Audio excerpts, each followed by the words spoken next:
யார் நீங்க? ஃபுட்டுக்காக ஃபோன் பண்ணியிருந்தாங்க. ஃபுட்டு கொடுக்கணும். வாங்க உள்ள வாங்க. வாங்க சார்.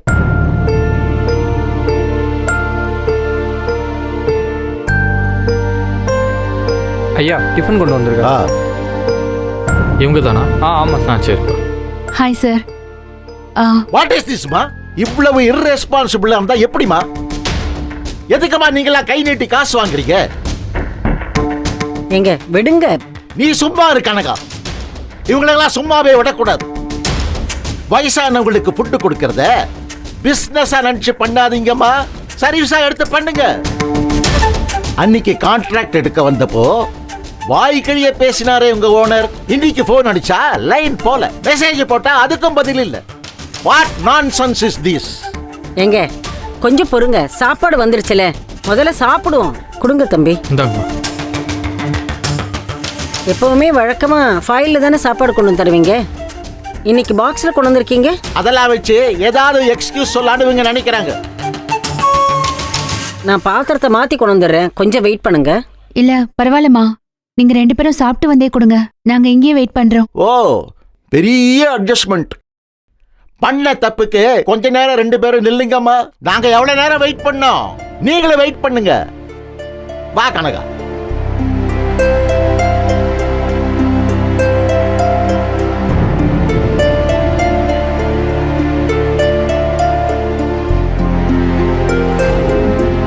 உட்கார்.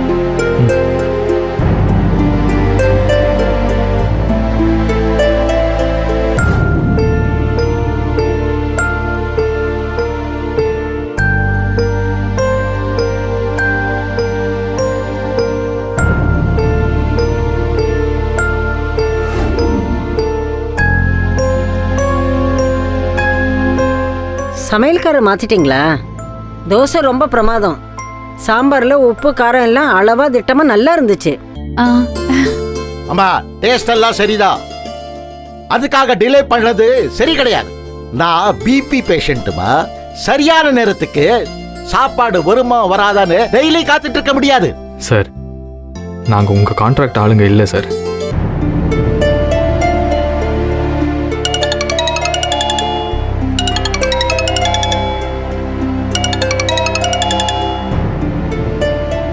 ஹலோ, சொல்லுங்க. அப்படியா? வேணாங்க, உங்க சாப்பாடெல்லாம் வேணாங்க. நாங்க சாப்பிட்டாச்சு. போன வைங்க முதல்ல.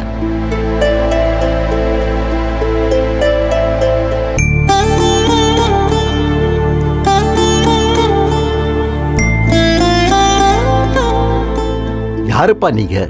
நாங்க பக்கத்துல தான் இருக்கோம். என் நம்பருக்கு மாத்தி மாத்தி கால் வந்துட்டே இருந்தது. நீங்க பேசுனதை வச்சு சிச்சுவேஷனை புரிஞ்சுக்கிட்டேன். அதான் வீட்ல இருந்து சாப்பாடு எடுத்துட்டு வந்தேன். ஐயோ, ரொம்ப சாரிமா. தப்பு நடந்துடுச்சு, எனக்கு தெரியல. அந்த பேம்ப்ளெட்ல அந்த நம்பர் தான் இருந்துச்சு. வழக்கமா ஃபோன் பண்ற ஆபீஸுக்கு நான் ஃபோன் பண்ணேன், அவங்க ஃபோனே எடுக்கலமா. அதனால தான் இந்த நம்பருக்கு கால் பண்ணேன். சாரிமா. பரவாயில்ல சார், பரவாயில்ல. பரவாயில்ல. அம்மா, very very kind of you. நல்ல சாப்பாடு சாப்பிட்டோம்மா, ரொம்ப நன்றி. பரவாயில்லம்மா. என் வைஃபு அல்சர் பேஷண்ட். சாப்பிடலன்னா அவளுக்கு வயிறு வலி வந்துடும். அதான் ரொம்ப நன்றிமா சாப்பாடு கொடுத்ததுக்கு. சார் பரவாயில்ல சார். நன்றிம்மா. பரவாயில்ல சார். சரிங்க, சரி, நாங்கள் வரோம். நாங்க வரோம். ரொம்ப நன்றி. வரோம் சார். வாங்க. யாரு பெத்த பிள்ளையோ ரொம்ப நல்லா இருக்கணும். கனகா, நீ போய் படுத்துக்கோ.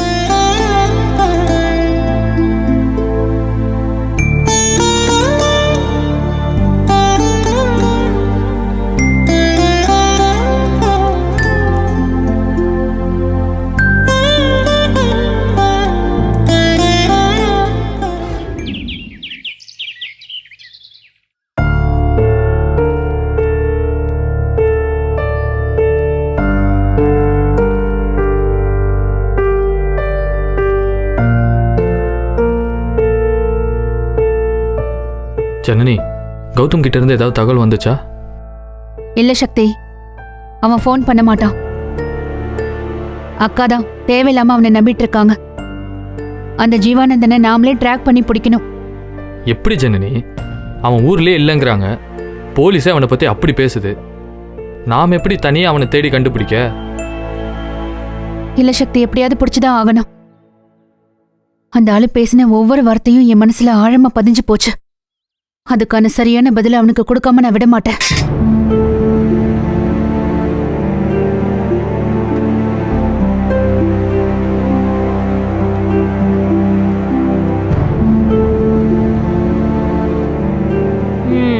Good morning.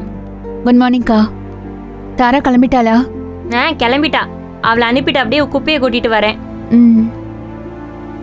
அண்ணி, ஹாஸ்பிட்டல்லேருந்து ஃபோன் ஏதாவது வந்துச்சா? பண்ணிட கிணிட போறாங்க. நல்ல விஷயத்துக்கு எதுக்கு பண்ணுவாங்க? டார்ச்சர் பண்ணதான் ஃபோன் பண்ணுவாங்க. அதுக்கு பண்ணாமே இருக்கலாம். ஆமா, நேத்து அவசர அவசரமா எங்கிட்ட சாப்பாடு எடுத்துட்டு போனியே, என்ன ஆச்சு? யாருக்கு எடுத்துட்டு போன? நீ வரத்துக்குள்ளார அப்படியே தூக்கம் சொக்கிருச்சு, தூங்கிட்டேன். ஏதோ ஓல்டேஜ் கம்யூனிட்டியில இருக்கிறவங்க சாப்பாடு வரலன்னு 2-3 தடவை எனக்கு கால் பண்ணிட்டே இருந்தாங்க. அதான் கொண்டு போய் கொடுத்தேன். நான் சுட்ட தோசையும் சாம்பாரையும் கொண்டு போய் வயசானவங்களுக்கு கொடுத்த பாவம் ஜனனி அவங்க. அப்படிலாம் ஒன்றும் இல்லை அண்ணி. அவங்களுக்கு ரொம்ப பிடிச்சிருந்துச்சு. நீங்கள் சுட்ட தோசையை சாப்பிட்றதுக்கு முன்னாடி வரைக்கும் எங்ககிட்ட கோபமாக பேசிக்கிட்டு இருந்தாங்க. சாப்பிட்டதுக்கப்புறம் அன்பு அள்ளி கொட்ட ஆரம்பிச்சிட்டாங்க. அவங்க பசங்களாம் ஏதோ வெளிநாட்டில் இருக்காங்களாம். இவங்க இங்கே தனியாக தான் இருக்காங்க. அந்த அம்மாவுக்கு அல்சரு, ஆஸ்துமா, பிபிலாம் இருக்கான். அதனால் சமைக்க முடியாதான். அதனால தான் கான்ட்ராக்டர்கிட்ட சாப்பாடு சொல்லி சாப்பிட்டுட்டு இருந்திருக்காங்க. அன்றைக்கி சாப்பாடு வர லேட் ஆயிடுச்சுன்னு சொல்லிட்டு நம்பரை மாற்றி போட்டு ஜனனிக்கு கால் வந்துட்டே இருந்திருக்கு. அதனால தான் நாங்கள் போய் கொடுத்தோம். அப்படியா? நல்லதா போச்சு, சாப்பிட்டாங்கல்ல. ஆனா பாரு, எத்தனை பேர் காசு இருந்தும் சமைக்க முடியாம சாப்பிட முடியாம இருக்காங்க. இவங்கெல்லாம் வேலைக்கு காபி, சோறு, ஜூஸ்ன்னு வரத்துக்கே, அதுவும் ரவுண்டு கட்டி திங்கிறதுக்கே நம்மளெல்லாம் குறை சொல்லிட்டு இருக்காங்க. இதுங்கெல்லாம் சாப்பாடு இல்லாம காஞ்சாதான் புத்தி வரும்.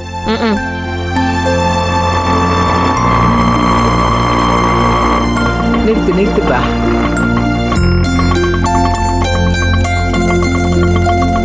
அந்த பொட்டி கொஞ்சம் எடுத்துட்டு வரியா?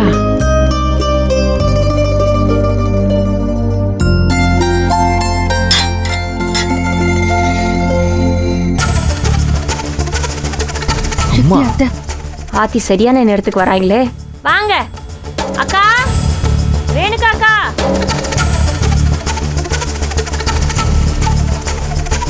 இங்க வே. இந்த இங்க கொடுங்க. வாங்க ஏண்டி, நல்லா இருக்கீங்களா? வரத சொல்லவே இல்லையே. போன் போட்டிருக்கலாம்ல. எப்படி? என்கிட்ட போன் இருந்தா தானே போன் பண்றதுக்கு. இறங்கிட்டீங்க, ஏதாவது போன் பண்ணிருந்தாலும் கார் அனுப்பிச்சிருக்கலாம்ல. இப்ப என்ன, வந்துட்டேன்ல. நல்லா இருக்கியலா? உள்ள அழைச்சிக்கு போ. இந்த பேக் உள்ள. இந்தா போ போ. பாத்தண்ணி போ, உள்ள அழைச்சிக்கு போயிரு. இந்த காபி இருக்கு, ரெடியா கொடுத்துரு. என்னக்கா, கரெக்டா தப்பான நேரத்துக்கு வந்திருக்காங்க. இப்ப நடந்ததெல்லாம் இவங்க கிட்ட சொல்லணுமா வேணாமானே தெரியலையே. ஐயோ, அவசரப்பட்டு எதுவும் சொல்லிடாத. அப்புறம் இதுக்கு ஏதாவது ஒன்று ஆயிர போகுது. இப்ப என்ன பண்றது? அவங்களா கேக்கையில பாத்துக்கலாம்.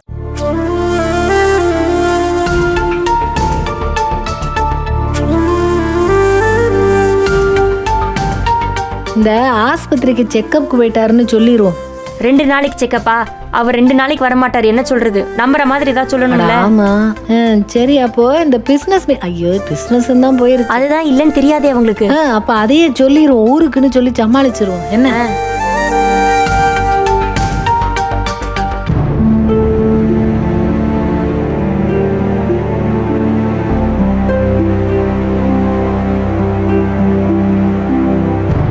தண்ணி குடிக்கிறியாமா? இந்தா.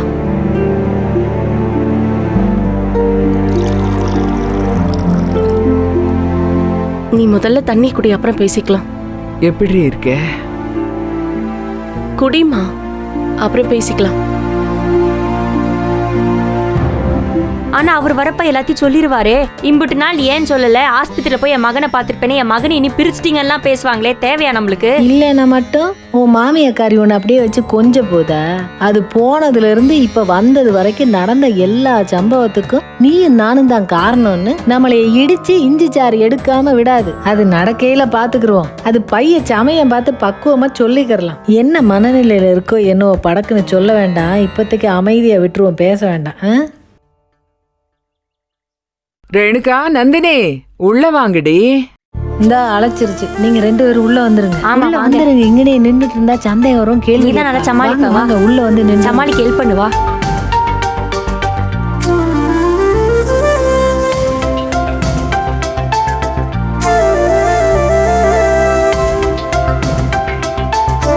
என்ன ஆதிர, காப்பி குடுக்கலையா? குடிக்கிறீங்களா அத்தை? தண்ணி கொடுத்துருக்கா நீ. வேணாண்டி. என்ன வீடு எல்லாம் அமைதியா இருக்கு? எல்லாரும் எங்கே போனாங்க? சக்தி, பெரியவன் எங்கடா? வெள்ளனையே எழுந்துச்சு கிளம்பிட்டானா? ஆ?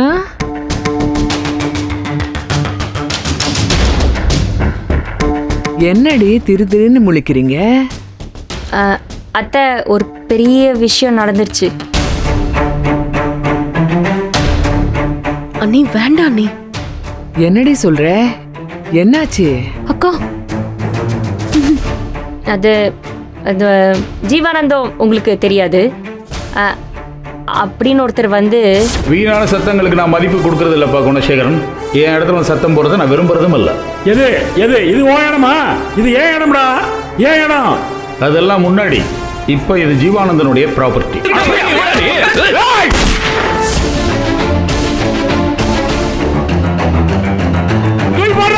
என் மேல கை வைடா பாத்துருவோம்.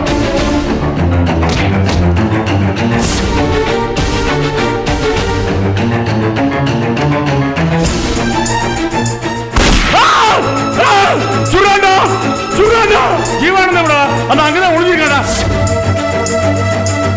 அது தாங்க முடியாம மயங்கிட்டாரு. அதனால ஆஸ்பத்திரி கொண்டு போயிருக்காங்க. என்னடி இது? என்ன நடக்குது? பட்ட காலியே படும், கெட்ட குடியே கெடும்பாங்க. இப்படி ஒண்ணு மேல ஒண்ணு வந்துகிட்டே இருக்கு. அப்பா காசி விஸ்வநாதா, உன்னை பார்க்க அம்புட்டு தூரம் வந்தேனேப்பா. எல்லாம் சரியாயிடும்னு மனசுக்குள்ள தைரியம் வந்துச்சு. அம்புட்டையும் உடைச்சிட்டியேப்பா. நான் என்னப்பா தப்பு பண்ணேன்? அத்தை, உங்க பையன் பண்ணது பூராவும் தப்புதான். அதை கொஞ்சம் மனசுல வச்சுக்கிட்டு பேசுங்க. அதுக்காண்டி உழைச்சவன் இப்படி ஏமாந்துட்டு போய் நிக்கணுமா? என்னடி பேசுற நீ? அவன் சோத்த தின்னுட்டு அவனுக்கே துரோகம் நினைக்கலாமா? இந்த மாமியார் கிழவி நல்லது செய்வான்னு நம்பினேன். இப்படி கொண்டு போய் எவங்கிட்டயோ ஏமாத்திட்டு வந்து கிடக்குறாளு. இவ எல்லாம் ஒரு படிச்சவ. அத்தை, அவங்க மேல எதுவும் தப்பு இல்ல. என்னடி தப்பில்ல? சொந்த பேரனுக்கு சொத்து தரமாட்டேன்னு வைராக்கியமா பேசிவிட்டு இப்ப எவனோ இல்லை கொண்டு போயிட்டான். என் மகனை ஆஸ்பத்திரியில படுக்க வச்சிட்டீங்களேடி.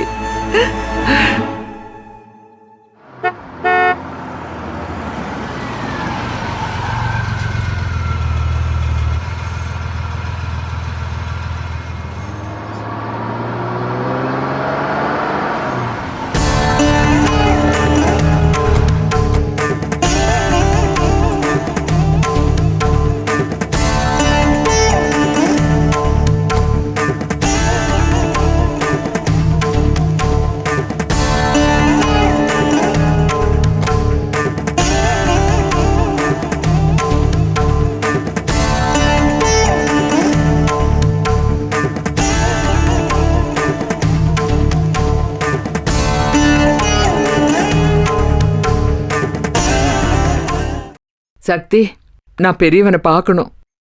என்ன ஆஸ்பத்திரி கூட்டிட்டு போ. அம்மா, அம்மா, அவன் எப்படி இருக்கானோ என்னமோ, நான் உடனே அவனை பார்க்கணும்ப்பா. அம்மா அம்மா வந்துட்டேம்மா. ஐயா, என்னடி நடந்து வராரு பக்கவாதம்? நீங்க பெரியவனே வாப்பா. என்ன கொடுமைப்பா இது? நீ எப்பமா வந்த?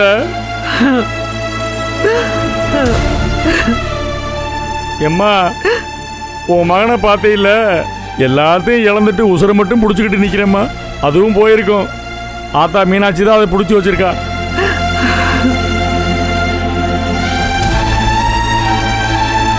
ஏம்மா, என்கிட்ட சொல்லாமல் கொள்ளாமல் காசிக்கு போனேன்ல, நானும் உன்கிட்ட சொல்லாமல் கொள்ளாமல் போய் சேர்ந்துருப்பேம்மா.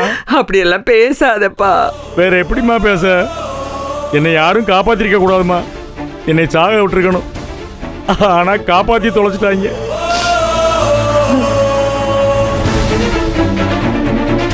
என்ன செய்யறது, வாழ்ந்துதான் ஆகணும் போல. வாங்கண்ணே. ஒரு நிமிஷம் இரு, ஆத்தா மீனாட்சிட்டு பேசிட்டு வந்துடுறேன்.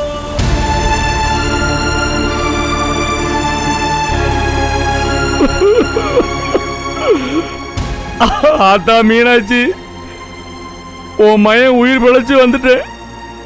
என்னை கொஞ்சம் பாருதாயி. நான் எப்பயும் உன்னை 2 கையால தான் கும்பிடுவேன். இன்னைக்கு 2 கையால கும்பிட முடியாது தாயி. புரியலையா உனக்கு? உன் மகனுக்கு ஒத்த கை விளங்காம போயிடுச்சு. அதனால தான் ஒத்த கையால கும்பிடுறேன். நீ ஒன்றும் தப்பா நினச்சிக்கிறாத. துரோகத்துக்கு பலி ஆயிட்டேன் தாயி. ஆத்தா, நான் எப்பயும் உன் காலடியில் தான் கிடப்பேன். நீ தான் என்னை காப்பாற்றி ஆகணும். என்னை காப்பாற்றி எனக்கு மன வலிமையை கொடுத்து வாழ்கிற தைரியத்தை கொடுதாயி. உன்னை தான் நம்பியிருக்கேன். சொல்ல மறந்துட்டேன். அந்த போன சொத்தெல்லாம் திருப்பி என்கிட்ட வாங்கி கொடுத்துருத்தா. உன்னை தான் நம்பியிருக்கேன். பார்த்து செய்தாயி.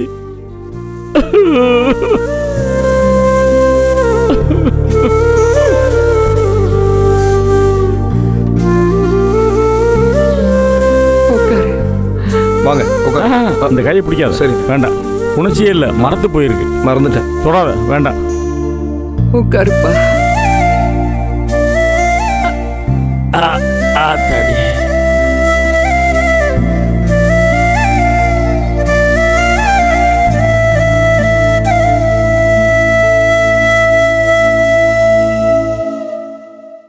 ஐயா, என்னப்பா இது சோதனை? ஒத்த கையினா ஆக்கி விட்டாங்கம்மா.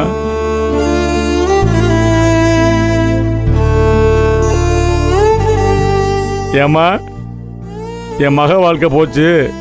நீங்கள்லாம் நல்லா இருங்கன்னு உன் வயிறறிஞ்சு சாபம் விட்டீங்கள, அந்த சாபம் பழிச்சிருச்சுமா. அதான் இப்படி உக்காந்துருக்கேன். எம்மா, என்னை பெத்த தாயே, உன் மயன் நிர்மூலமாக உட்காந்துருக்கேம்மா. மானம், மரியாதை, சொத்து, சோகம், வீடு, வாசல், தைரியம், நம்பிக்கை எல்லாம் போச்சுமா. இப்போ உனக்கு சந்தோஷமா? எப்பா, என்னப்பா பேசுற? நான் போய் உன்னை அப்படி நினைப்பேனா சாமி? எம்மா, நீ நினைக்க மாட்டேம்மா. ஆனால் உன்னை நினைக்க வச்சுட்டாளுங்கம்மா. ஒரு விஷயம் தெரியுமா உனக்கு? எனக்கு ஒரு பக்கம் விளங்காமல் போயிடுச்சுமா. இந்த வலது கை வேலை செய்யாதான் சொல்லியிருப்பாங்கல்ல. இனிமேல் நான் என்னம்மா செய்ய போகிறேன்? யாரையும் கையெடுத்து கும்பிட முடியாது, யாருக்கும் கை கொடுக்க முடியாது. என்னையா சொல்ற? மயங்கி விழுந்துட்ட, ஆஸ்பத்திரி கொண்டு போனாங்கன்னு தானே சொன்னாங்க. என்னையா சொல்ற? மயங்கி விழுந்துட்ட, ஆஸ்பத்திரி கொண்டு போனாங்கன்னு தானே சொன்னாங்க. ஏய், என்னடி இது? அவங்க அப்படித்தான் சொல்லுவாங்கம்மா. அவங்களுக்கு என்ன தெரியும்? எம்மா, இங்கே பாருமா, இந்த கை மட்டும்தான் வேலை செய்யுது, இடது கை தான் வேலை செய்யுது. ஒன்றும் இல்லைம்மா, அந்த கையில் உணர்ச்சியே இல்லைம்மா. இந்த இருக்குல்ல, இந்த அளவுக்கு தான் தூக்க முடியும், அதுக்கு மேலே தூக்க முடியாதும்மா. தூக்க முடியாட்டி பரவாயில்லம்மா, மறத்து போச்சுமா. ஒன்றும் உணர்ச்சியே இல்லை.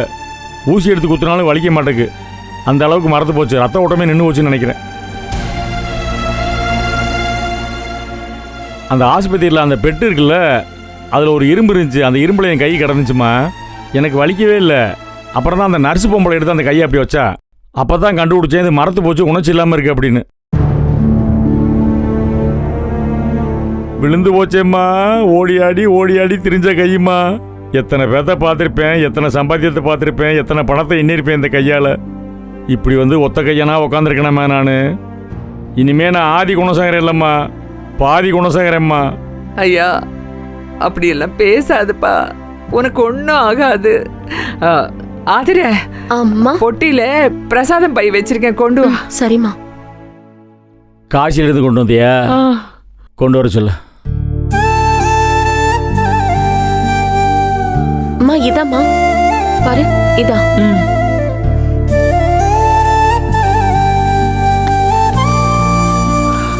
கும்பிட்டுக்க. ஆ சரி. எனக்கு இப்படிலாம் ஆகும்னு உனக்கு தெரியுமாம்மா? தெரிஞ்சே வாங்கிட்டு வந்த மாதிரி இருக்கு. இல்லப்பா, காசிக்கு போனா தீர்த்தம் எல்லாம் வாங்கிட்டு வரணும்.